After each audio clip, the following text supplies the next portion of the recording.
আগে আমাকে বলো যে আমাকে কেমন লাগছে। একটা শাড়ি পরেছি যেটা মার শাড়ি, একটা হার পরেছি যেটা মার হার, আর একটা দেখো এটা পরেছি সব কিছুই মার, চুড়ি থেকে শুরু করে সব কিছু মার। Hey guys, good morning. Good morning বল। I am going. এই দাঁড়া, খুব অসভ্য ওই ছেলেটা, দেখো চলে গেল। তো এখন সকালবেলা আমার একটু মিটিং আছে, তো সেই মিটিংয়ের জন্য আমি এখন একটু বেরোচ্ছি, একটা অফিসে যাব। আমি যেখানে পড়াই তোমাদের বলেছিলাম, তো সেখানকারই একটা মিটিং আছে, সেই অফিসে যাব আমি। তারপর আজকে এখন বেলা দুপুর 12টার মতো, আজকে দুপুরবেলা আমার মাংস রান্না করবে। লাস্ট নাহলে কষা মাংস টাইমটা সব মাংসটা খেতে পারবো না, নাহলে আজকে আমি মিটিংটা শেষ করে তারপর তাড়াতাড়ি করে বাড়ি আসি।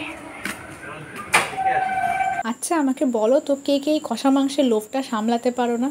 ঠিক মা রান্না করছে দুপুরবেলা, স্নান করতে যাওয়ার আগে এরকম একটা গন্ধ বেরোবে কষা মাংসের, আর ঠিক তখনই যেন মনটা চলে আসবে এই মাংসের উপর। স্নান করতে যাওয়ার আগে যদি এরকম একটুখানি না খেয়ে যাই এক পিস, তাহলে যেন আজকের পুরো মাংস খাওয়াটাই যেন এরকম বৃথা বৃথা লাগবে, এরকম মনে হবে। যতই দুপুরবেলা ভাত দিয়ে খাই না কেন, এই সময় এক পিস খেতে যেন আলাদাই অমৃত স্বাদ লাগে। তো আমি যাবো স্নান করতে, সেই জন্য রেডি হচ্ছিলাম। দুপুর 1টা বেজে গেছে, একটা কি তারও বেশি বাজে, কিন্তু যত লেটই হোক না কেন আমার স্নান করতে যেতে, সে দুপুর 3টে বেজে যাক, এই দাঁড়িয়ে থাকবো কখন মার কষার মাংসটা হবে। আর যেদিনকে মা রান্নাটা না হয়, মানে রান্নাটা করতে এত লেট হয়ে যে আমি খেতে পারি না, সেদিনকে বড্ড রাগ ওঠে আমার, বিশ্বাস করো, কেন জানি না।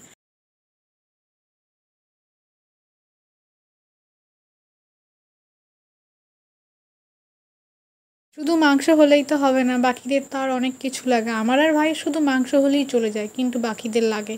সেই জন্য হয়েছিল ডাল, তারপর এখন হচ্ছে পটল ভাজা, আর হচ্ছিল চিংড়ি মাছের আলু দিয়ে ঝোল। এ দেখো, এটা আমাদের বাড়ির গাছের কাঁঠাল, খুব সুন্দর দেখতে হয়েছে, তাই তোমাদের সাথে শেয়ার করলাম। Hey guys, welcome back to my channel. তোমরা সবাই কেমন আছো? আশা করি খুব ভালো আছো।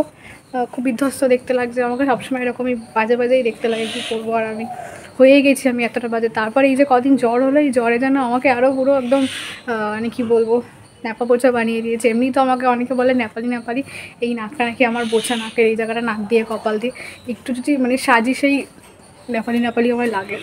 তো এখন আমি যাচ্ছি হচ্ছে পড়াতে, তো সেই জন্য এখন রেডি হয়ে বেরোলাম। তো তার সঙ্গে কিছু ব্যাগপত্র নিয়েছি, কারণ এত বড় ব্যাগটা নেওয়ার কারণ আমার কিছু জিনিসপত্র আছে এর মধ্যে, মানে খুব ইম্পর্টেন্ট জিনিসপত্র, ফাইল রয়েছে আমার, যেটা আমি আজকে যাবো একটা পরীক্ষা ফর্ম ফিল আপ করতে। কদিন আগে তোমরা দেখে এসএসসির একটা পরীক্ষা দিয়েছিলাম, তার একটা পরীক্ষা ফর্ম ফিল আপকে করবো, সেটা সামনে পরীক্ষা হবে। তো ওই জন্য এখন বেরোচ্ছি। তো ভাই একটু এগিয়ে আসবে, এই মোড় পর্যন্ত মশা কামড়াচ্ছে, যেখান থেকে আমি টুকটুকিটা পাবো। তারপরে আমি টুকটুকি করে চলে যাবো পড়াতে, তারপর পড়িয়ে ফেরার সময় আমি আমার সব কাজগুলো করে আসবো, ফর্ম ফিল আপের সব কাজগুলো। এই পড়ানোটা আমার বাড়ি থেকে একটু দূরে, আমার টুকটুক করে যেতে হয়, প্লাস অনেকটাই নদী পার হতে হয়, বলতে গেলে ব্রিজ দিয়ে পার হই। এখানে আমার অনেক স্টুডেন্ট, ওরা অনেকে একসাথে আমার কাছে পড়ে, ওদের আমি সায়েন্স গ্রুপটা পড়াই, ক্লাস 5 থেকে ক্লাস 10 পর্যন্ত। আর এই রয়েছে, আমার লেট হয়ে যাচ্ছে, এদিকে আমার ভাইটা আসছে না। তো চলো পরে কথা হচ্ছে, আবার পৌঁছে নিই, পড়িয়ে নিই, বাড়ি ফিরি। পরশু দিন আমার পরীক্ষা, এই জন্য আজকে একটু বেশি টেনশন। তাড়াতাড়ি করে পড়াতে হবে, তাড়াতাড়ি করে বাড়িও ফিরতে হবে। যেখানে পড়াতে যাব বলে বেরিয়েছিলাম, সেখানকার পড়ানো শেষ করে চলে এসেছি আমি আমার আরেকটা স্টুডেন্টকে পড়াতে। আমার সব থেকে ছোটো স্টুডেন্ট হচ্ছে ও এতটাই ভালো, আমি ওকে খাটে বসে পড়াচ্ছিলাম, দেখো দৌড়ে চলে গেছে, গিয়ে সোফার উপরে গিয়ে বসে রয়েছে, কেমন জায়গায়, যেখানে বসে সোফার জায়গায় সেখানে বসে নেই। তো এতটাই ভালো স্টুডেন্ট আমার।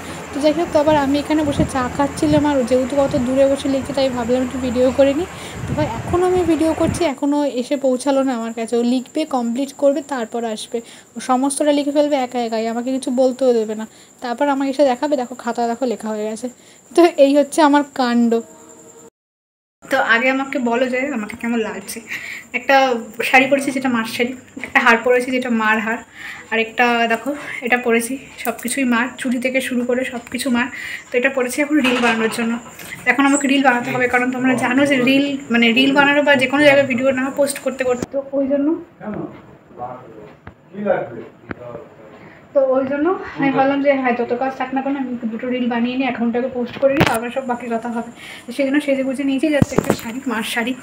তো এমনি সত্যি কথা বলতে যেটা আমার কোনো মেকআপ আপাতত নেই, যে লিপস্টিক আর একটা কাজল পরেছি, পরে এখন এই অবস্থায় আছি। তো এখন রিল বানালাম, এবার রাত 10:30 বাজে, তোমাদের দেখাই 10:30 বাজে।